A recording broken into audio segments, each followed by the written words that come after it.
thread recommendation from Discussion Forum, and yeah, it's up to you. Hello everybody, my name is Jonathan. I'll be presenting on some of the work that I did with my colleagues at Princeton. And so I hope everybody was here for Alex's talk yesterday, the Test of Time Award, because he really set up kind of my talk talking about why time is so important to consider in recommendation systems. And he set up this joke that I'm going to lead out with of effective recommendation systems isn't about time. And I will leave the stand-up comedy for somebody else. And today, what I hope to do is I'm going to talk briefly about the data set that we worked with, which is this massive open online course data set. And then I'll talk about the tool that we used, which is this topical point process that this topical Hawks process that we developed. And I won't get too deep into the technical details. I'll let you get into the paper for that. But what I really hope is that you can see how this is a really flexible tool for domains where you need explainable recommendations and where time is really a sensitive aspect. So about 4 years ago, my advisor, Meng Chong, was teaching this undergraduate course called Friends, Networks, Money, and Bytes. And this course was super popular, so they asked him to turn it into a MOOC course. And so I wasn't there when they did all the work to turn it into that.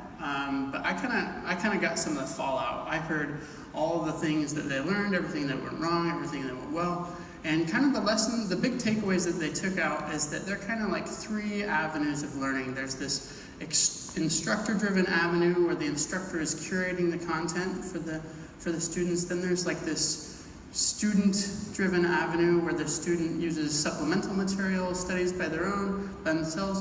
And then there's this like peer-driven avenue where it's like group projects and working on homeworks together, and that's actually a really important aspect of the learning because that's where students kind of teach each other the material, and in the teaching of the material, that's where you really learn it. And so what we learned is that MOOCs are really, really good at scaling the instructor-driven content and the self-study content, but not really well at all the peer-driven learning.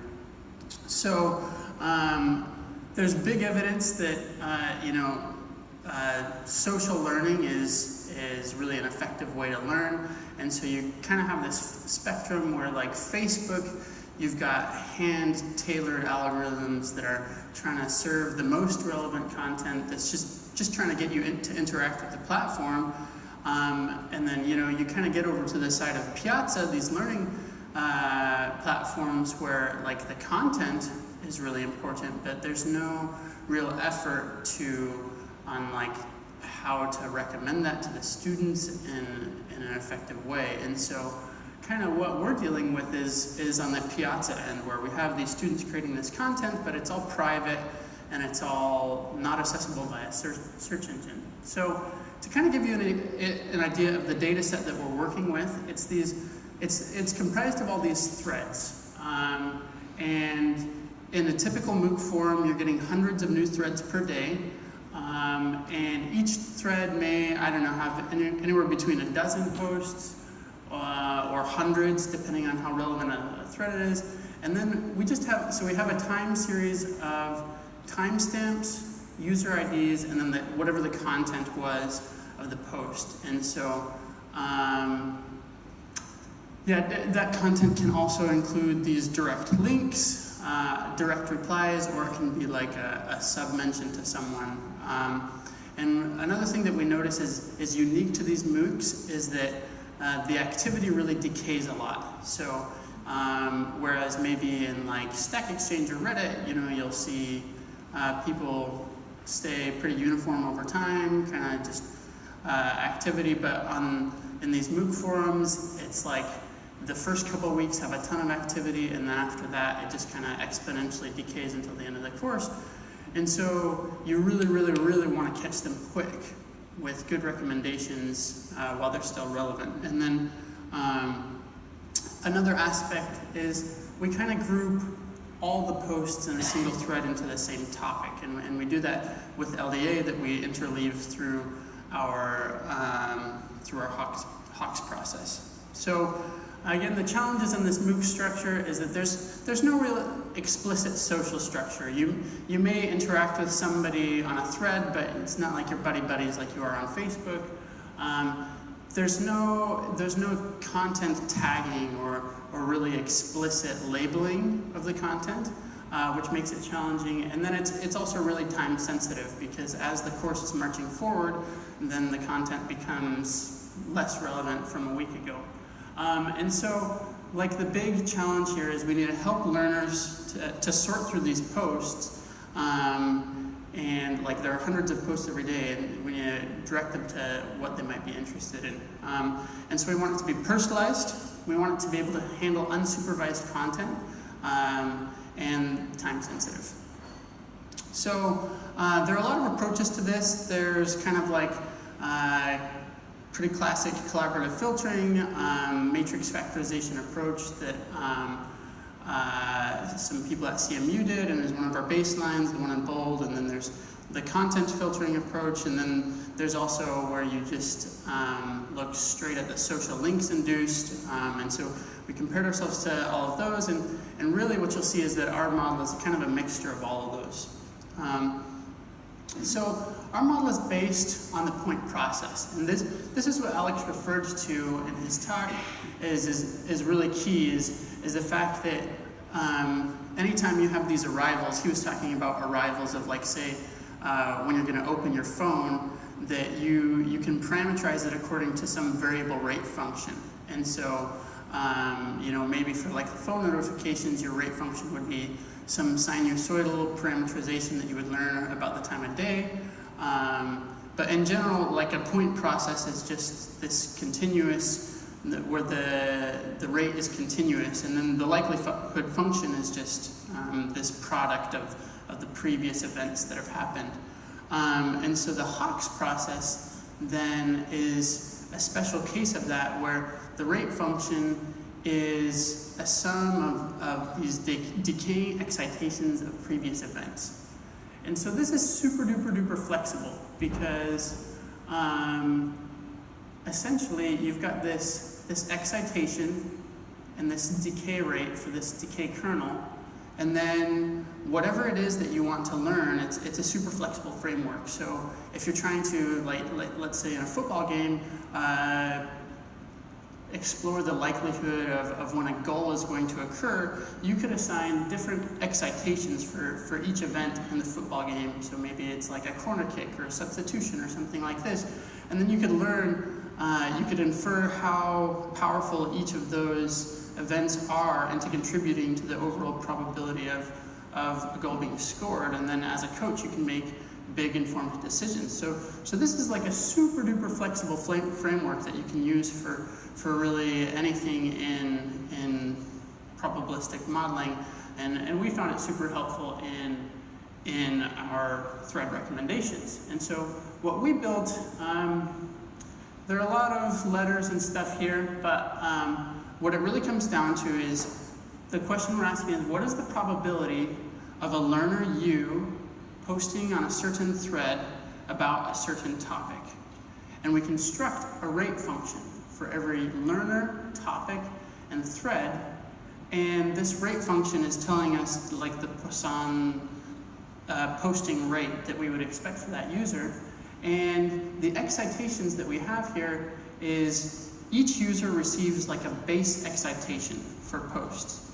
And then once they post into a thread, once they enter the thread, now they're getting notifications from the thread. So we add this term alpha, which is the boost that they get from now receiving notifications about activity in that thread. And then we add another term beta, which is the additional notification, additional excitation that they get from if somebody does a direct reply. And so what we're learning here is this alpha, or this AUK, which is telling us how much does each learner care about each topic. It's going to be a matrix. And then what's the additional boost that you get from a notification or from a direct reply, And then as well, oh yeah, we learned the topic-specific decay rate. So maybe like if the topic is like, hello, how are you? You care about that, like none after the first day. But if the topic is like, oh gosh, like what's the final exam gonna be? You know, that's probably gonna decay pretty slowly. So here's just like a little illustration of how that works. This is the, for John and Lily, this is their rates. And so initially they're just based on their base excitation on this topic. They're getting some boost from these initial posts. And then as soon as John joins the thread, then he has now these extra boosts. And then at this point, Anne refers to him, and so now he has this explicit reply boost. And so now he's super excited about this thread. And so if we're like sorting the threads to show him which is most relevant, we're probably gonna pick this one because, you know, he's got like this super high interest in it. The problem with the Hux process is that the likelihood function is super duper messy. I mean, it's like impossible to factorize. Good luck like having a nice clean representation of the joint PMF. And so you're gonna have to resort to Gibbs sampling. And so what you can do is you can kind of cluster the parameters that you can easily factor into the conditional probabilities for. So in our case, we run this kind of in parallel with latent Dirichlet allocation when we're doing that's kind of like the main contribution of this paper is that it's doing it in parallel with LDA, and so you've got like the topical and you've got like this time sensitiveness. And so on each Gibbs sample, we're doing an LDA topic thread assignment, and then we're choosing the topic decay rate, we're choosing the learner topic background interest, the excitation weights, and then we just keep on sampling through this until we get that stationary distribution, which gives us our estimate for all the parameters. So kind of the experimental setup, we had 3 courses from 2012 that we had. 2 are, one's like one on machine learning, one on algorithms, and then another that's on composition, so from totally unrelated to math.